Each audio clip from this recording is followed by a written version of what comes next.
So who are the priests of God? Throughout many denominations today and many different sects, we hear that people are proclaiming to be priests of God and that this is their expectation. And this is all coming from the book of Revelation, spoken here. Revelation 20, verse 6, Blessed and holy is he that hath part in the first resurrection. On such the second death hath no power, but they shall be priests of God and of Christ, and shall reign with him 1,000 years. So this is the backbone of many people in the church that proclaim that there'll be a kingdom of priests.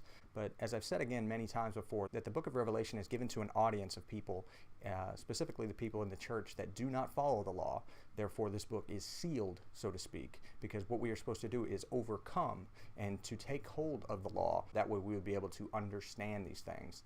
Isaiah chapter 28 and 29 speaks very clearly about the people that when the true vision, the true prophecy is given, it looks as if it's a sealed document because they don't know the law. That's what this book is written for. So it all stems from a misunderstanding of what this phrase means, who it pertains to. In most circles, people will assume that it adheres to them because they're in the church, but what they don't understand is that this book is meant to be given to a group of people that need to overcome so that they can take part in this first resurrection, being taken hold of the covenant that God gives so that you would be a kingdom of priests. Take a look and see what I mean. Exodus chapter 19, verse 5, Now therefore, if you will obey my voice indeed and keep my covenant, then you shall be a peculiar treasure unto me above all people, for all the earth is mine. And you shall be unto me a kingdom of priests and a holy nation. These are the words that you shall speak unto the children of Israel. This was the original covenant. This was the original promise that God gave to us at Mount Sinai. When God took us out of Egypt, he set us up at Mount Sinai and he gave us this marriage contract. He gave us the terms. And the promise is that if we accept these terms and we accept this marriage covenant, then we will be just as he said, and that is a kingdom of priests and a holy nation and a peculiar people unto him. And this is what is alluded to by many are called but few are chosen, because God took us out of Egypt and he called us few. He said he didn't set his love upon us because we were many, but because we are few.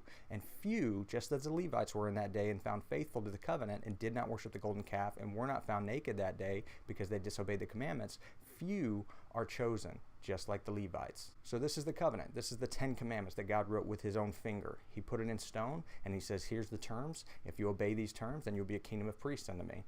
Now, God does address the people that say that they are priests but don't obey his law. He goes into this in the book of Hosea. Take a look at Hosea chapter 4, verse 6. My people are destroyed for a lack of knowledge. Because you have rejected knowledge, I will also reject thee. You shall be no priest to me, seeing you have forgotten the law of thy God. I will also forget thy children. So again, if one is going to proclaim that they are a priest of God but don't know his law, that makes no sense at all. God says, here are the terms, here's my law, take it upon you and you'll be a kingdom of priests. If you don't, then you'll just be the ones that are being given the knowledge. That's okay. It's always your choice. You can either serve and be a Levite and be a priest, or be served. It's okay.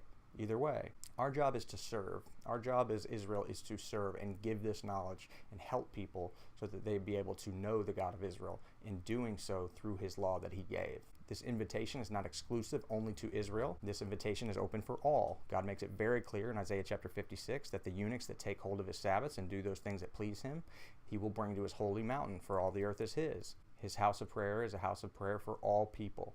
So when people say that that was for the Jews and that was for Israel, that doesn't fly, because in his own law he says not to say those types of things. Numbers chapter 15 verse 14 through 16 says there's one law for you and one law for the sojourner that remains among you. So when people say that that's for the Jews and that's for him, that doesn't work. What you have to start saying is, this is the covenant from the God of Israel, and we can either choose it or deny it, because that's really what's happening. God says, here's the terms. You can choose it or deny it. It's up to you. But you can't say that was for the Jew and that was for Israel, because God says it's for all. And as I've mentioned many times before, this is why there's division at this time.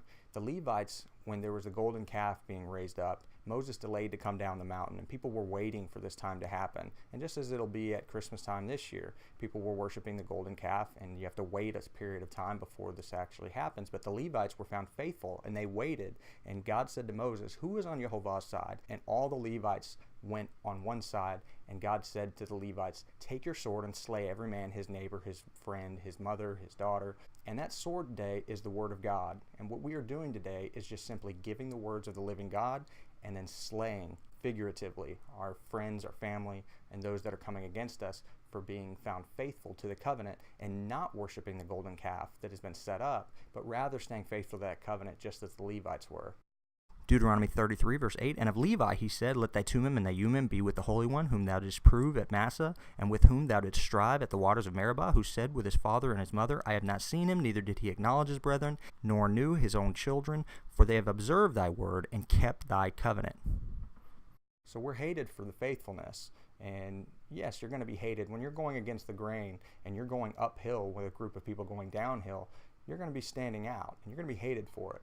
But we need to make sure that we understand, for those that are keeping this covenant this time, that we forgive everybody that hates us. And just as the Romans and the people at the time, even when Jesus was crucified, so are we today, because we have been faithful to the covenant and we're hated for keeping that covenant. And again, as I'm doing in all these videos, this is really to be preparing for the time coming this winter, and to give explanation for what is going on so that things would be revealed at the time. But it's always your choice. You can take hold of this covenant.